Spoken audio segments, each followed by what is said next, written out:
The fact that these people in position make a whole lot of money versus what they were paying me when I do go to work. Not considering the fact that I've graduated and have my certification in medical billing and coding. Could never get a job in that field. Um, I also have 160 college credits.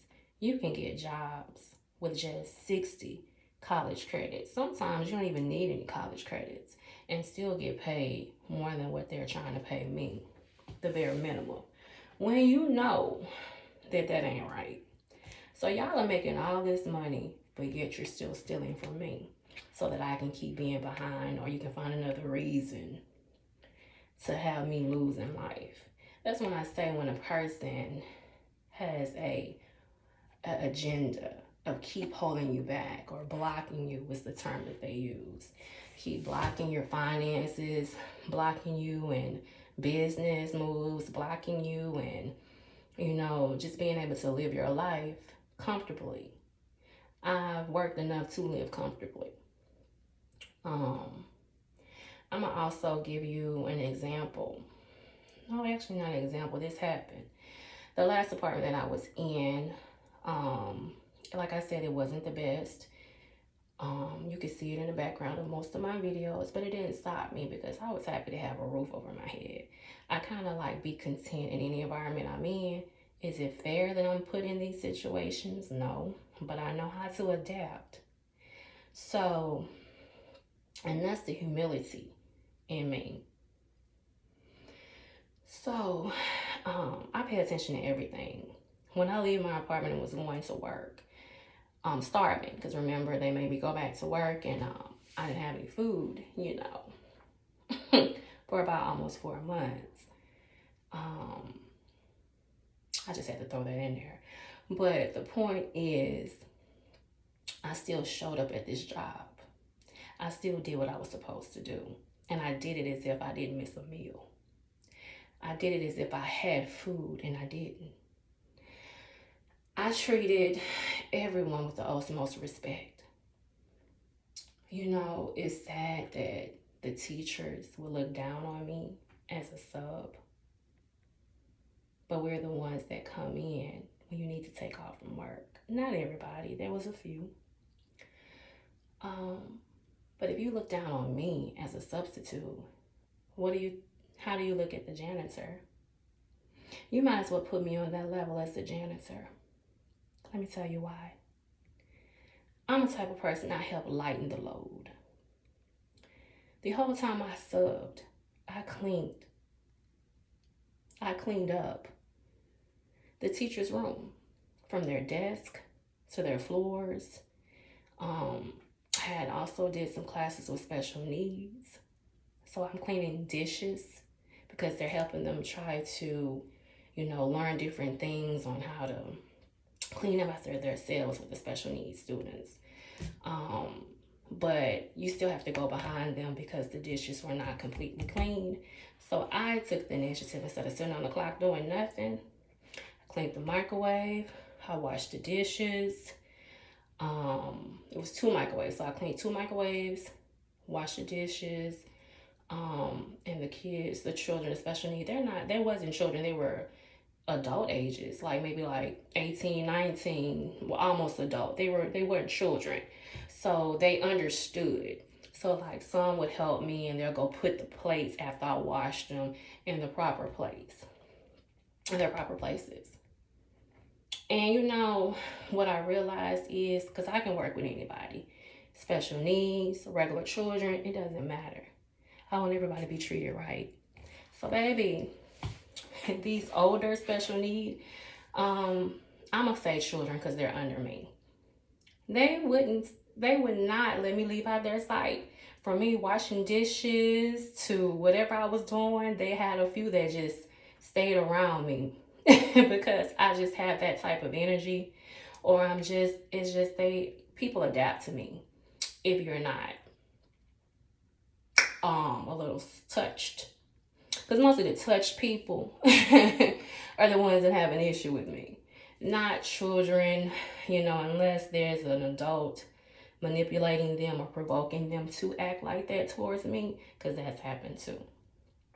So I said all this to say this. You should never look down on a person because of the status that they hold. I went in as a sub, but I also was half a janitor. Because, like I said, it's not going to hurt me to help clean.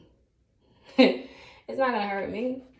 And the thing about it is, I still had that reoccurring knee injury. So I'm up here cleaning in boots because, I was forced to go back to work. I didn't have time to get a whole new wardrobe. What? You done already stole money from me, so I didn't have funds to go get a new wardrobe. So my boots were like to my knees. And they had a heel on them. It wasn't like a pointed heel. It was more like a thick type of heel. But I'm doing all this cleaning in some boots. And you have people that just sit in their spots and look down on you. That's sad, huh? And it's not everybody. But I've always been a type that I've served. I've worked. I've been humble. But also it was kind of funny because one of the special needs children, they're children to me, when the substitute thing comes up or pops up to let you know there's a job on the way. And she was sitting right next to me. She was not, I told her that, I said, well, you can sit right here, baby. She was like, and I seen that she wasn't going to go on the other side of the table. So I was like, okay, you can sit by me. She was like, yo. And I was like, okay. But she read my phone when the alert came through. And I was shocked. I was like, oh, okay. Because, everybody has a different type of level of when I say special needs or have a delay or whatever it is. And she saw it pop up on my phone, PE, on Monday. I was like, and she read it. I was like, you could read that? You'll be surprised if you put work into these children and help them. It's never too late. You never know what they'll be because you're working with them. So I said that to say this. Never look down on somebody because of the position that they're holding at this point. Because you never know how it'll change. I went in there and I did above and beyond. Still I was harassed. Still I was threatened. Still I was talked about. But I still walked in there for 7 months with my head held high. And I did the job. I overdid the job. That's the God in me. But back to this apartment. Said all that to say this. I would put my things in my apartment to let me know this was the old apartment that I stayed in that they got me illegally put out of. So I can tell if you've been in there while I was at work. I remember one day I came home.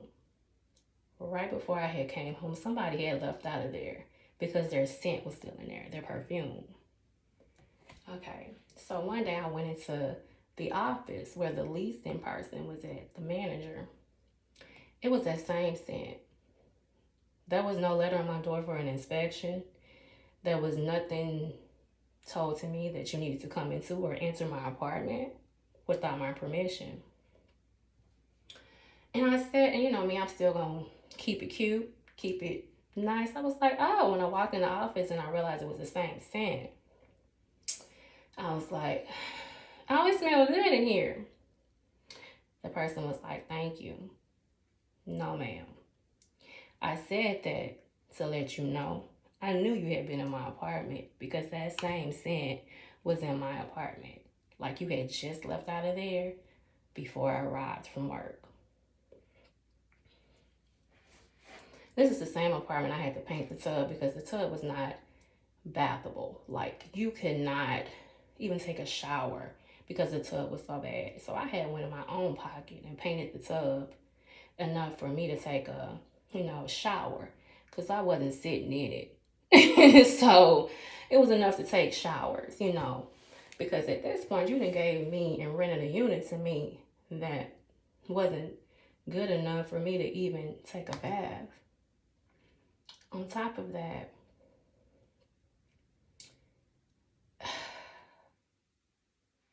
This same person that said I owe them money, this manager of this apartment, when we went to eviction court, she lied. So that's perjury.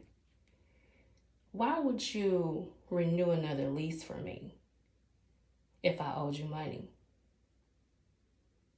She had just put out letters that said she was not renewing leases if you owed money. So if I owed money, why would you renew me another lease? My thoughts are, they moved somebody in their unit on my name. That's my thoughts. Because why would you do that? That doesn't make sense, does it? Why would you renew somebody a lease if you say they owe you? You're not going to do it. Right. So, but people do me so wrong. And I just sit here and I just think about, like, Lord, I'm the most kindest, humblest, nicest person you'll meet. Trust me. And to be treated like this by people because they hold a position is crazy to me. So, in this court, I think if you lie, I know if you lie under oath, it's perjury. So I said, that was probably the only sentence I was able to say because they really didn't let me speak. They just took her side, her lies that she had made up and her receipts and amounts that she made up. And I said in the courtroom, I was like, but why would you renew my lease? You can't renew my lease if I owe you. That's what she said. Yes, we can. Anybody that's in realty, that's a realtor or not even just a realtor, anyone that works in apartments, can somebody tell me? I want you to comment below and let me know, is it possible to renew somebody's lease if they owe you? You say they owe you. She know I don't owe her anything. Let me tell you about something that I realized. They only had 1-year leases. I seen a lady come down there, because I stayed there for almost 2 years. Rent was paid before time, sometime months in advance, even with me getting student loans out because they wouldn't release my unemployment benefits. Because my goal is always to keep a roof over my head, but they just didn't want me to. They didn't want me over there. Like, if $575 a month, they kept saying, you need to move. They got places cheaper than $575. There was no place cheaper than $575 unless you have housing vouchers, you find a cheap place that you can buy, or you do a Habitat of Humanity home. That'll be like $1,000 down, $550 a month. Yeah, I did the research, even though people lied to me and was like, you can find somewhere cheaper, but I feel like if you told me that, you'll let me know what's available. But no. They just wanted me out of that apartment. And they tried, and that's why they had to find out how I was still paying it, considering that I wasn't working. They didn't release some unemployment benefits. So, yeah. But God, I'm going to always find a way. And if I had to take student loans out to keep a roof over me and my child's head, I was going to do just that. So, yeah, I want somebody to let me know if that's even legal. Can you even do that? If someone's allegedly owes you a balance, can you renew them at least for another year? But considering all the leases are a year, they had a woman move there for 4 months and moved. She was from out of state. She moved within 4 months. Did you make her go to court? Did you put that on her credit? There was another chick. She probably there for a month in one of those units. Do she owe the other 11 months? They don't have month to month. They don't have 6-month leases. So, but because they were messing with probably Ain't no ifs, ands, buts about it. The person that owned it, those rules didn't apply to them. You know, the world is so corrupt. I don't know. Somebody tell me what you think about this.